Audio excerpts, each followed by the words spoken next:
Abril de 1943. El sol colgaba sobre el desierto tunecino como un disco de bronce fundido, convirtiendo la pista aérea aliada en un espejismo tembloroso de polvo y humo.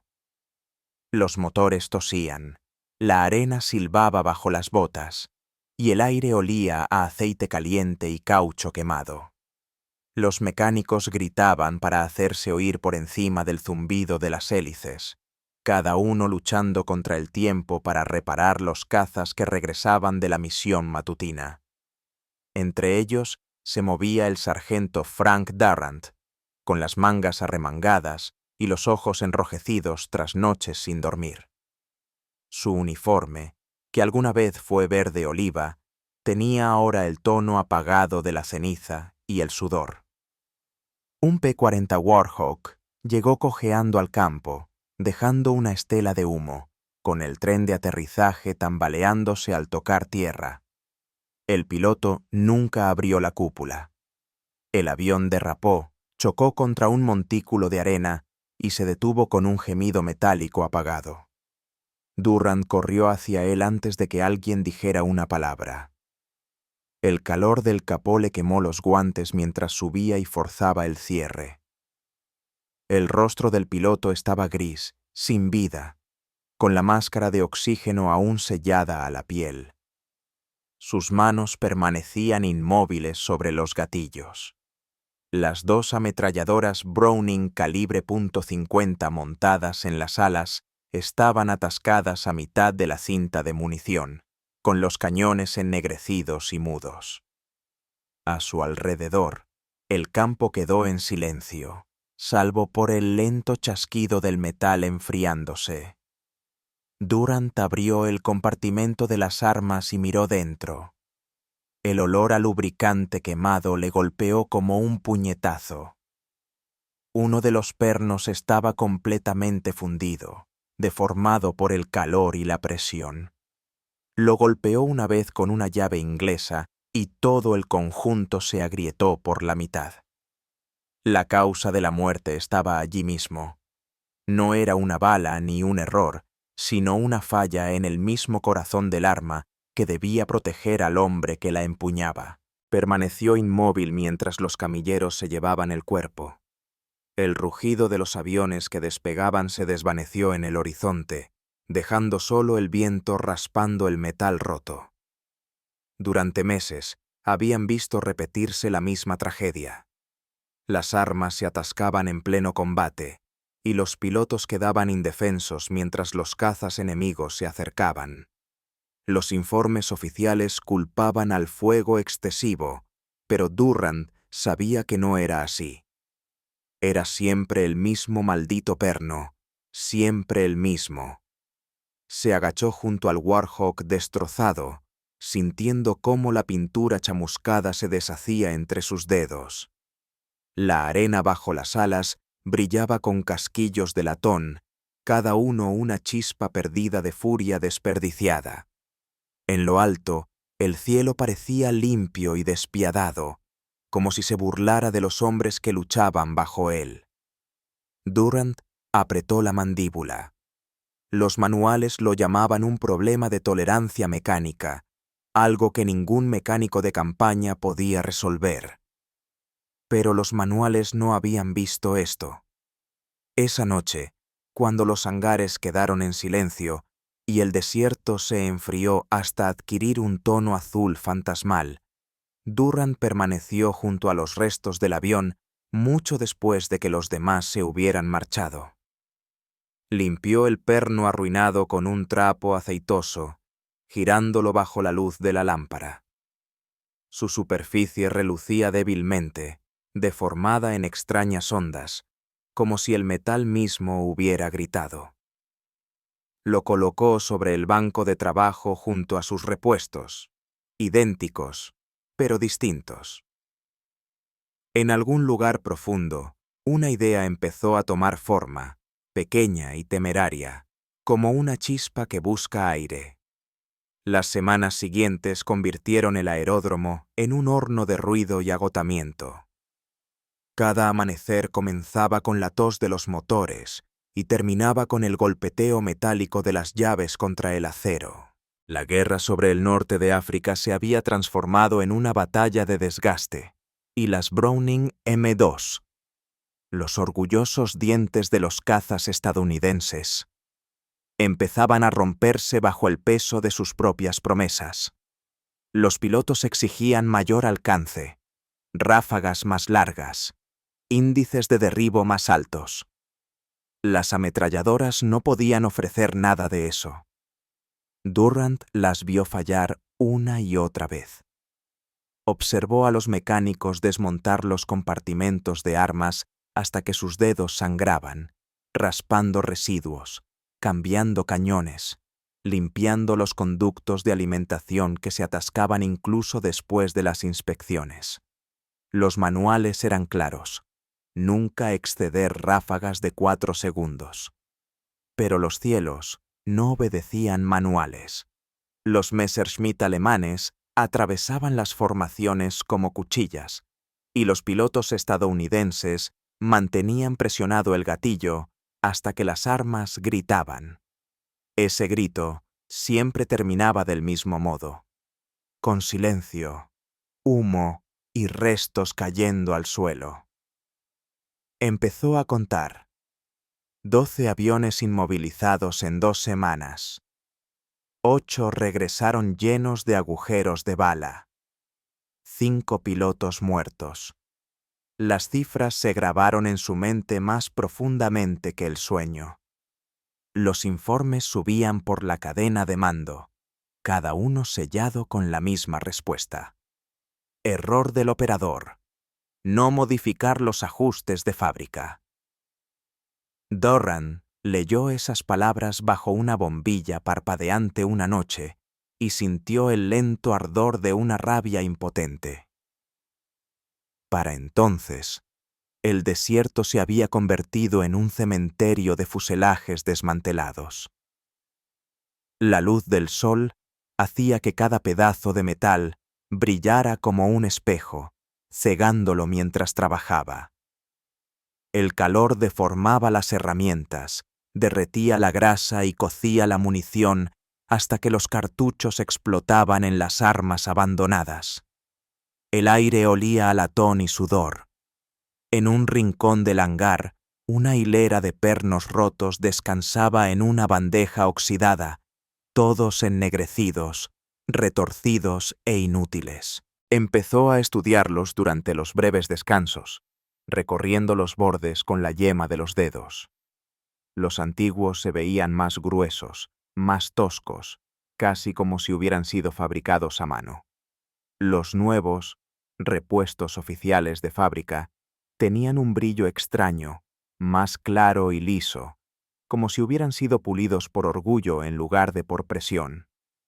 Algo en ellos no le cuadraba. Los midió con un calibrador, comparando pesos, longitudes y ranuras. La diferencia era microscópica, pero bajo el calor eso lo cambiaba todo. Aún así, la jerarquía no dejaba espacio para la curiosidad. Los mecánicos no estaban para pensar. Se esperaba que repararan, obedecieran y siguieran adelante. Pero Durant no podía hacerlo. Cada fallo se volvía personal. Cada muerte era otra marca de culpa imposible de borrar. Cuanto más estudiaba los pernos, más clara se hacía su sospecha. La culpa no era de los hombres, ni de su forma de volar. El problema estaba en el arma misma, una obra maestra saboteada por su propia evolución. A finales de mayo, incluso los oficiales empezaron a murmurar. Lo llamaban la maldición del atasco. Los aviones regresaban calcinados, agujereados, apenas capaces de aterrizar. Algunos no volvían jamás. Cada sonido de disparos lejanos traía el mismo temor: que otra ráfaga terminara en silencio. Para Durant, ese silencio se había vuelto insoportable. Había empezado a ver patrones donde otros solo veían coincidencias, y dentro de ese patrón se escondía un secreto que esperaba ser descubierto. La brisa nocturna arrastró fino polvo del desierto a través del hangar abierto, cubriendo cada herramienta, cada borde de ala y cada pensamiento que se negaba a descansar. Durrant se sentó solo bajo una única bombilla, cuya luz débil temblaba contra las paredes. Delante de él yacían dos pernos, casi idénticos, pero nacidos en años diferentes. Uno provenía de una Browning antigua arrancada de un bombardero destrozado. El otro era reciente, salido de la caja de suministros, pulido, impecable y sin vida. Pasó una lima por el perno más viejo, sintiendo cómo su grano resistía al acero. Su superficie era tosca, su temple duro como la piedra. El nuevo se sentía resbaladizo, extrañamente ligero, y cuando lo golpeaba con una llave sonaba demasiado agudo, como hojalata barata. Ese sonido le dijo todo. En algún punto de la línea de producción, alguien había cambiado el metal. Tal vez por ahorrar costes, tal vez por velocidad, tal vez por ninguna razón que a alguien le importara explicar. Pero esa decisión estaba matando pilotos. Cogió el calibrador y midió de nuevo, con el sudor goteando sobre el banco de trabajo. La diferencia apenas se veía. Fracciones de milímetro. Sin embargo, bajo el calor, eso significaba agarrotamiento, deformación, muerte. La realización le golpeó el pecho como un mazazo. No lo estaba imaginando. Las máquinas estaban siendo saboteadas por la misma eficiencia. Las normas prohibían cualquier alteración en los mecanismos de disparo. Los manuales lo gritaban en letras destacadas. Modificación no autorizada castigable con consejo de guerra. Pero la conciencia de Durrant era más fuerte. Lijó los bordes del perno, alisándolos a mano hasta que los nudillos le sangraron. Engrasó las ranuras, ajustó el muelle de tensión y volvió a montar el arma en silencio. La noche olía a grasa, polvo y desafío. Cuando accionó el arma a mano, el movimiento se sintió transformado, suave, equilibrado, casi ansioso. El perno avanzó y se trabó con un chasquido metálico limpio. Lo probó de nuevo, más rápido, y el arma ronroneó como si algo vivo la hablara. Por primera vez en meses sonrió. Fue una sonrisa pequeña, temeraria y peligrosa. Unos pasos resonaron afuera y se quedó inmóvil. Entró otro mecánico y echó un vistazo a las piezas desmontadas. «Estás perdiendo el tiempo, Frank», murmuró el hombre. «Te llevarán a consejo de guerra por tocar eso». Durrant no respondió. Solo giró el perno bajo la luz de la lámpara otra vez, observando cómo el metal captaba el resplandor, distinto ahora, más profundo, más nítido, dispuesto. Cuando el hangar quedó vacío, cargó una sola cinta de munición, solo para escuchar el ritmo. Cada ciclo cantó más rápido, más limpio, como si el arma misma hubiese estado esperando esta rebelión. Durrant conocía el riesgo. Una prueba podía acabar con su carrera, o con algo peor. Pero un piloto muerto más valía mucho más que una regla rota. Se limpió las manos, cerró las puertas del hangar y dejó la Browning modificada montada en el ala de un Warhawk de reserva. El desierto fuera estaba en silencio. Las estrellas eran duras y brillantes. Mañana, se dijo, alguien volaría con ella. Entonces sabría si su locura era genio o asesinato. La mañana se rompió con una bruma de arena y humo de motores, pintando el aeródromo en tonos de óxido y fuego. Los mecánicos se movían como fantasmas entre la refracción del calor, con las manos negras de aceite y agotamiento. Durant estaba junto al P-40 que había tocado en secreto, sus 6 ametralladoras Browning reluciendo bajo los paneles abiertos. El perno modificado yacía oculto entre ellas, silencioso y sin probar, su destino sellado en la próxima hora. El teniente Harris, con apenas 22 años y demasiado joven para desconfiar de la suerte, cruzó la fila con aire de suficiencia masticando un cigarrillo. ¿Está lista esta máquina, Frank?, preguntó, golpeando el cono de la nariz con el guante. Durant asintió, esforzando la calma en la voz. Lista. Funciona más suave que cualquier cosa por aquí. Harris sonrió, se subió a la cabina y ajustó sus gafas. La hélice rugió al ponerse en marcha, levantando polvo y trapos sueltos sobre la pista. Durant se apartó, protegiéndose el rostro mientras el Warhawk rodaba. El sonido del despegue fue ensordecedor, un grito metálico tragado por el vasto cielo. Lo observó hasta que el avión se convirtió en un punto plateado, temblando en el horizonte.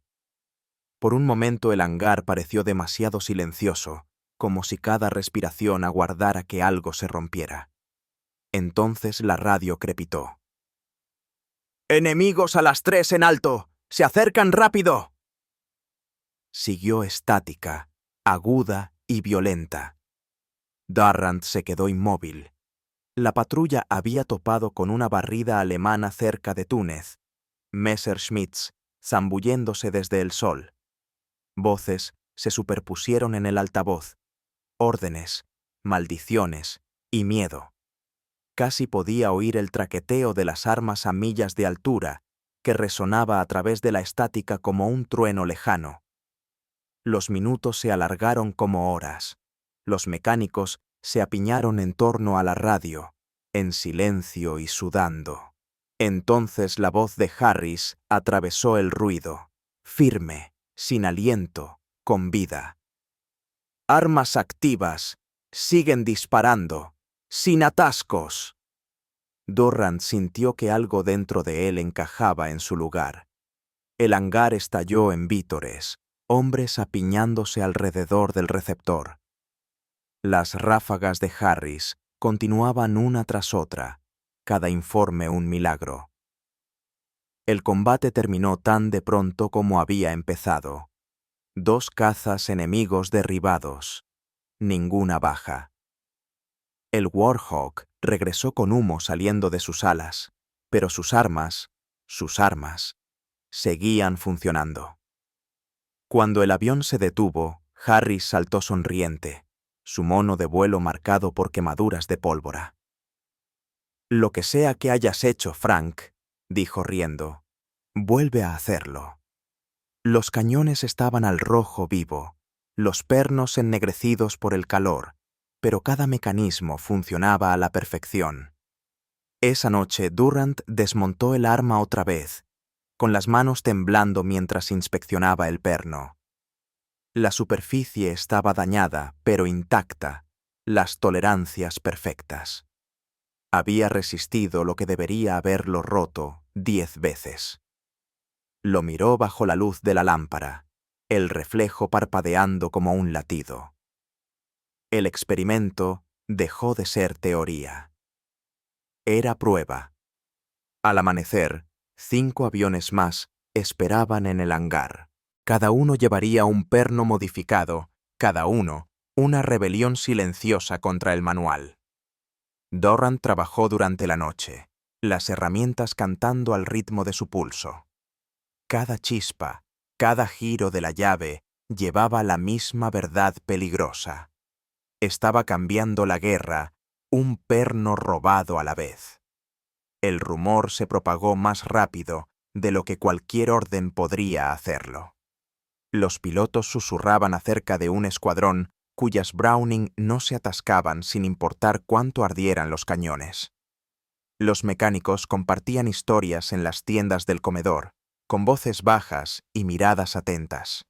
Lo llamaban el arreglo Durant, aunque nadie se atrevía a escribir ese nombre en los informes. Empezó con 5 aviones, luego 10, y al mes siguiente casi la mitad de la unidad llevaba su modificación silenciosa. Cada noche, Durant trabajaba bajo lámparas tenues, con las mangas empapadas de aceite y sudor. El hangar olía a pólvora, grafito y al aire denso de los secretos. Enseñaba a otros sin palabras, solo con gestos, herramientas y precisión. Lijaban, ajustaban y pulían a mano, cada movimiento calculado, cada riesgo duplicado. El trabajo se sentía como sabotaje disfrazado de salvación. Los resultados llegaron antes de que el mando pudiera ignorarlos. Los informes de misión mostraban que la proporción de derribos se había duplicado. El consumo de combustible bajó porque los combates terminaban en segundos en lugar de minutos.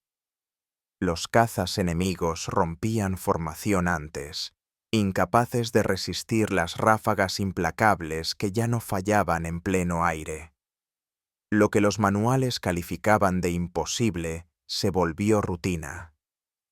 Una tarde, un oficial llegó desde el cuartel general. Un hombre alto con un uniforme impecable, sin una mota de arena. Exigió ver los registros, los informes de mantenimiento, la razón de aquel rendimiento anómalo. Durant le entregó la documentación, cada columna ordenada, cada firma en su sitio. El oficial frunció el ceño ante la falta de explicación, olfateó el aire y se marchó con una advertencia sobre prácticas de campo no autorizadas. En cuanto desapareció por la pista, todo el hangar exhaló al unísono. Poco después llegaron piezas de repuesto desde los depósitos de la base, pernos antiguos mezclados con los nuevos, como si alguien de más arriba hubiera escuchado los rumores y los hubiera aprobado en silencio. Durant reconoció la aleación al instante. Era su aleación, renacida bajo un código distinto. Las cajas no traían mensaje alguno, solo una etiqueta tenue, especificación de material revisada, lote resistente al calor. Por primera vez, la modificación se volvió oficial sin ser reconocida. Mecánicos por todo el norte de África comenzaron a reproducirla sin saber el nombre detrás. Las fábricas en Inglaterra solicitaron el mismo diseño, alegando que aumentaba la durabilidad de disparo en márgenes estadísticamente significativos. No siguieron medallas ni condecoraciones, solo más órdenes de trabajo y noches interminables. Durant sintió orgullo y desasosiego a la vez. Su secreto había crecido más allá de él. Lo que comenzó como un acto de desafío se movía ahora entre fábricas, líneas de montaje y barcos rumbo a Europa. El pensamiento lo emocionaba y lo asustaba al mismo tiempo. Había iniciado una reacción en cadena que ningún mando podría detener. A finales de 1943, los primeros envíos llegaron a los nuevos escuadrones de P-51. Los pilotos recién salidos del entrenamiento hablaban de las Browning como de un milagro.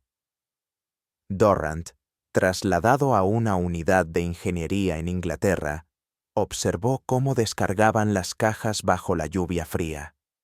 Cada una llevaba su idea, disfrazada de reglamento. La revolución silenciosa había cruzado océanos, oculta dentro de un perno que jamás debió cambiarse. Febrero de 1944 llegó frío y gris como el hierro. Los aeródromos de Inglaterra eran mares de barro y niebla, salpicados de P-51 Mustangs plateados alineados ala con ala. El aire apestaba a combustible, aceite y una anticipación tensa que se podía saborear. Durant estaba junto a un grupo de mantenimiento de su nueva unidad, observando a los técnicos de tierra cargar cintas de munición calibre .50 en los elegantes cazas. Cada cinta brillaba como una cadena de dientes de latón lista para morder. Todas esas Browning llevaban su perno modificado, ahora de uso estándar, aunque nadie sabía que llevaba su huella. La misión de esa mañana llegaría más lejos que cualquiera anterior. 200 bombarderos B-17 rumbo a Ratisbona, escoltados por 60 P-51, su primera incursión profunda en Alemania. La Luftwaffe había estado esperando ese día. Todos lo sabían. Los pilotos fumaban en silencio, mirando los relojes de pulsera, los ojos ocultos tras las gafas empañadas. Dorrant los vio subir a las cabinas, los motores rugiendo uno tras otro, hasta formar un solo acorde ensordecedor que llenó el cielo. Cuando desaparecieron entre las nubes, el silencio lo golpeó como una presión física. Las horas pasaron. Las radios chispeaban con fragmentos.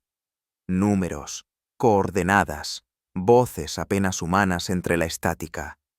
Luego llegó el caos. ¡Tally-ho! ¡6 en punto! ¡Rompan a la izquierda! El cielo sobre Alemania había estallado. Cientos de cazas se enredaban a 9.000 metros de altura, entre el aire helado. Bombarderos ardían, paracaídas florecían, y las trazadoras dibujaban cicatrices rojas entre la nube y el humo. Dorrant se inclinó sobre la mesa de operaciones, con los auriculares apretados contra los oídos. Los informes llegaban rápidos y entrecortados. Las Browning aguantan. Fuego continuo, sin interrupciones. Su pulso golpeaba al ritmo de los datos. El tiempo de combate era más largo de lo esperado, las cintas de munición vaciadas por completo, las confirmaciones de derribo aumentando minuto a minuto. Los nuevos pernos estaban soportando lo que ningún arma había soportado antes. Sobre el Rin, un Mustang, indicativo Dakota Queen, hizo historia. Su piloto, el mayor Lewis, mantuvo presionado el gatillo durante 3 pasadas, disparando más de 1.900 rondas sin un solo atasco.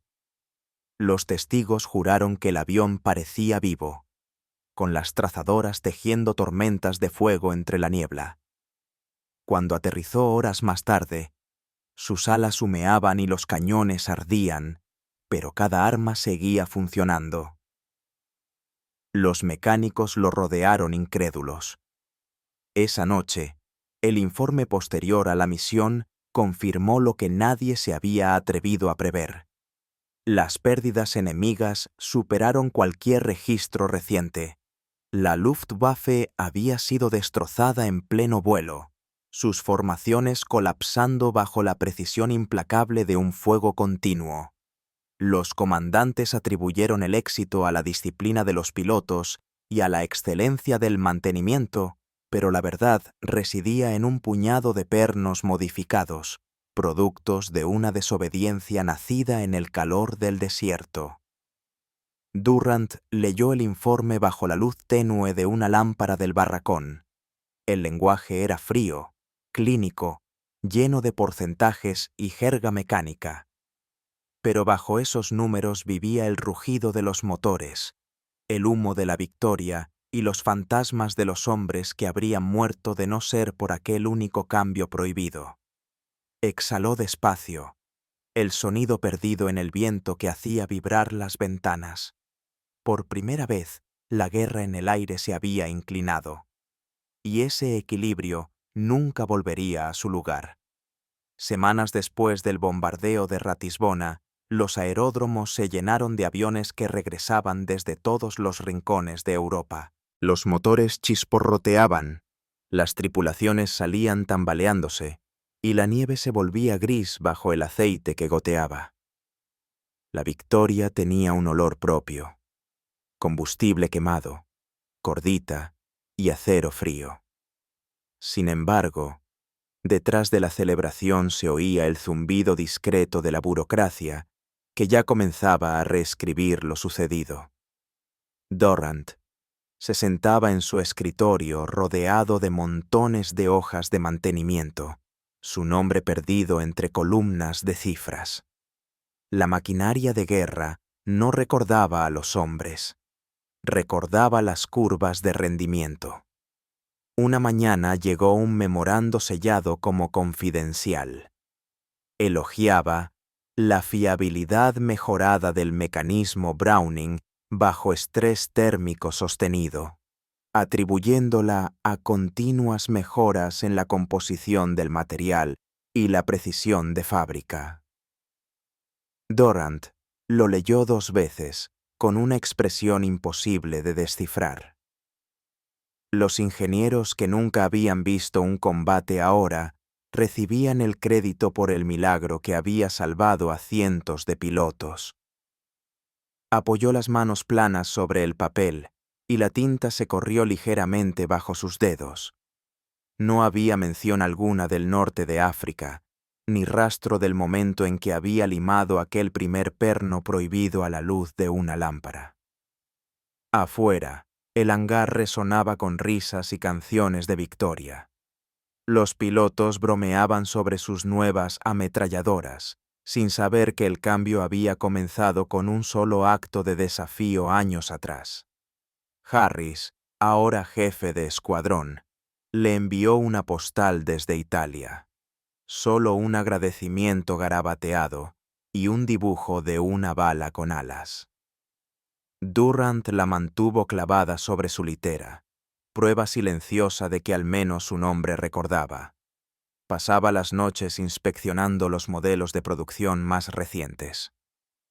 Los nuevos pernos eran perfectos. Aleación precisa, equilibrio impecable, sin fallos que corregir. Su propia innovación había sido absorbida, despojada de su origen y renacida como doctrina oficial. Debería haber sentido orgullo, pero lo que quedaba era algo más callado, una satisfacción hueca mezclada con cansancio. A veces se sorprendía preguntándose si había cruzado una línea que nadie más podía ver. La línea entre reparar y rebelarse, entre el deber y la desobediencia. Sin embargo, cada vez que una misión regresaba completa, cada vez que un avión aterrizaba con las ametralladoras aún calientes pero funcionando, la duda se desvanecía. La guerra ya había cobrado suficientes vidas. Él le había devuelto unas cuantas. Guardaba un solo recuerdo oculto, un perno chamuscado, el primero que había modificado. Sus bordes estaban ásperos, las ranuras deformadas por el calor del desierto. Lo llevaba en una pequeña bolsa dentro del uniforme, no como trofeo, sino como recordatorio. Aquel pedazo de acero había sobrevivido a informes, oficiales y órdenes. Había convertido el fracaso en potencia de fuego y el silencio en supervivencia. Para la primavera, las historias oficiales ya habían pasado página, persiguiendo nuevas victorias y titulares más brillantes. Pero en los hangares, bajo el rugido de los motores en prueba, el legado invisible de Durant seguía vibrando en cada arma que se negaba a atascarse. La guerra terminó bajo cielos llenos no de truenos, sino de silencio. Europa exhaló por primera vez en años. El humo se elevaba desde las ruinas de los aeródromos, y los aviones destrozados yacían medio enterrados en el barro, con las alas plegadas como pájaros rotos. Durant caminó entre ellos por última vez, con las botas crujiendo sobre casquillos y vidrios rotos. El aire estaba húmedo, pesado con el olor a lluvia y caucho quemado.